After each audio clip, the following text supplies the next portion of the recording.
Olá, ouvintes e entusiastas da tecnologia! Sejam muito bem-vindos a mais um episódio do nosso Conexão Artificial. Eu sou Tom e é um prazer ter vocês conosco. E eu sou a Bia, pronta para desmistificar o mundo da IA e da tecnologia com vocês. Tom, hoje temos um tema que está dando o que falar e que, confesso, me deixou com uma pulga atrás da orelha. De fato, Bia.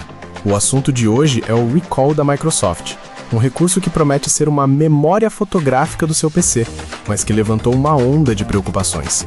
Eles vão ver tudo no seu PC? Essa é a pergunta que vamos tentar responder.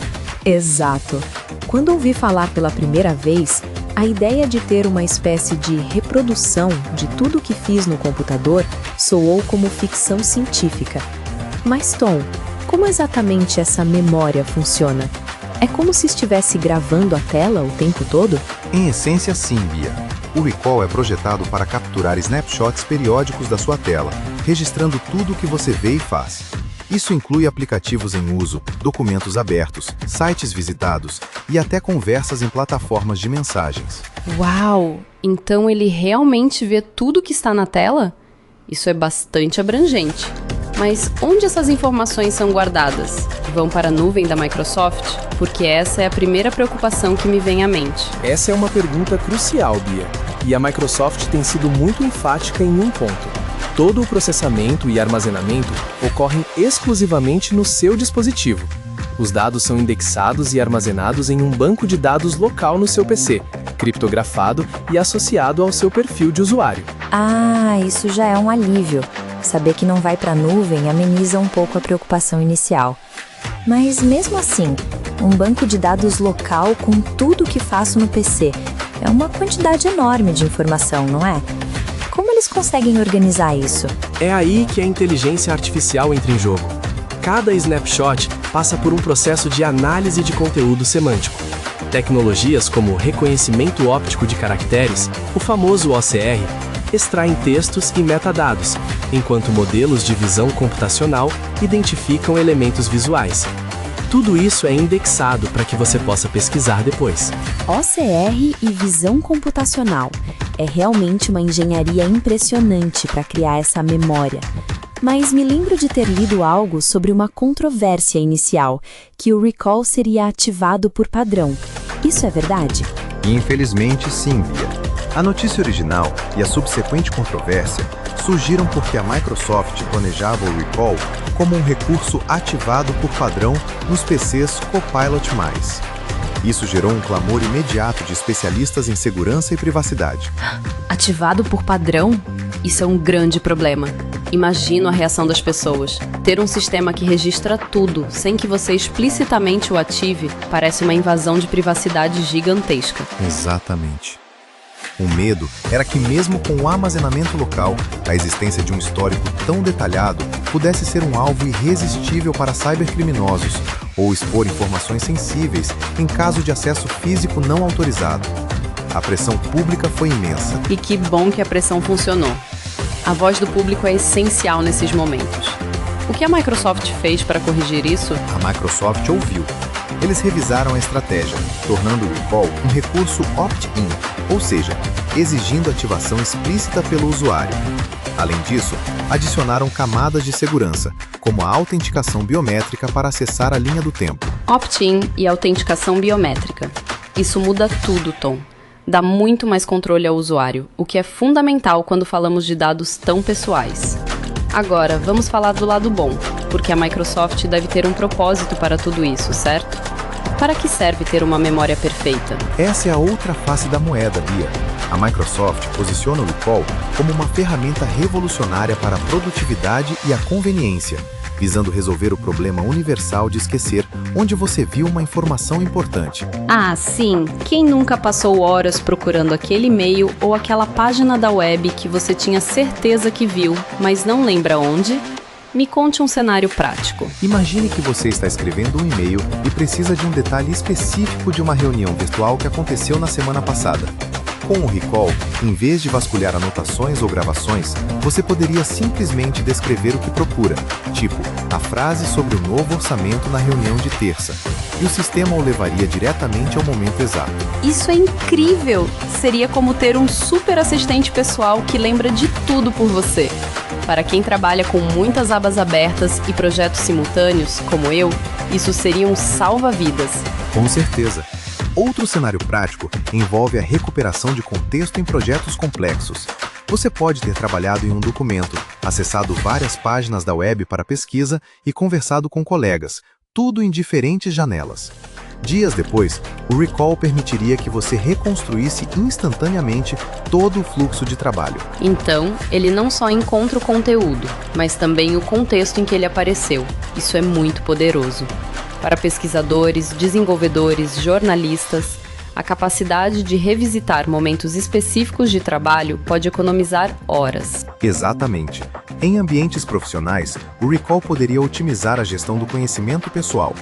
Em vez de depender exclusivamente de sistemas de anotações, o usuário teria um registro passivo e automático de sua própria interação com o computador. Uau! É como se o seu PC se tornasse uma extensão da sua própria memória, mas uma memória perfeita, que não esquece nada. A ideia de focar mais na criatividade e menos em onde eu vi isso é bastante inspiradora. Mas é justamente essa memória perfeita que nos leva de volta ao dilema central. O dilema da vigilância pessoal. A questão que ecoa é se essa conveniência vale o risco de ter um diário digital tão completo. Sim, Tom. Mesmo com o opt-in e o armazenamento local, a existência desse banco de dados levanta preocupações legítimas. Se o invasor conseguir acessar meu dispositivo, seja por malware ou acesso físico, esse banco de dados se tornaria uma mina de ouro de informações. Pense bem, senhas digitadas, mesmo que por um instante na tela antes de serem mascaradas, dados bancários, conversas pessoais e profissionais, até imagens e vídeos privados. A responsabilidade pela segurança desse diário digital recai inteiramente sobre o usuário e a robustez do sistema operacional. Isso é assustador. Significa que, se eu ativar o Recall, preciso ter minha segurança digital em um nível altíssimo, porque qualquer brecha pode expor minha vida inteira. E não é só sobre cybercriminosos, certo? Há a questão da confiança. A questão da confiança é fundamental. Mesmo com todas as garantias da Microsoft, a ideia de um sistema que registra cada interação na tela evoca um sentimento de vigilância constante, minando a autonomia digital do usuário. Para empresas, a implementação do Recall em PCs corporativos poderia levantar sérias questões éticas e legais sobre monitoramento de funcionários. É um verdadeiro dilema. A conveniência é tentadora, mas o preço da privacidade parece alto demais para alguns. E Tom, isso me faz pensar no futuro. O Recall é apenas o começo, não é? É o prenúncio, Bia. O Recall é apenas o prenúncio de uma era onde a inteligência artificial se integra cada vez mais profundamente com a nossa interação digital. A tendência de memórias digitais, ou agentes de IA, que registram e contextualizam nossa vida online e offline, é de certa forma inevitável. Inevitável. É uma palavra pesada. Isso significa que teremos que nos acostumar com a ideia de que nossas máquinas lembram mais de nós do que nós mesmos? O que isso faz com a nossa própria capacidade de recordar, de esquecer, de processar? Essa é a grande questão filosófica, Bia. O desafio será encontrar o equilíbrio entre a utilidade dessas tecnologias e a preservação da privacidade e segurança do indivíduo. A Microsoft e outras gigantes da tecnologia terão que ser transparentes, oferecer controles granulares e, acima de tudo, construir sistemas que sejam fundamentalmente seguros por design. Sim, porque o Recall não é só um recurso, é uma metáfora para o futuro da nossa relação com a tecnologia.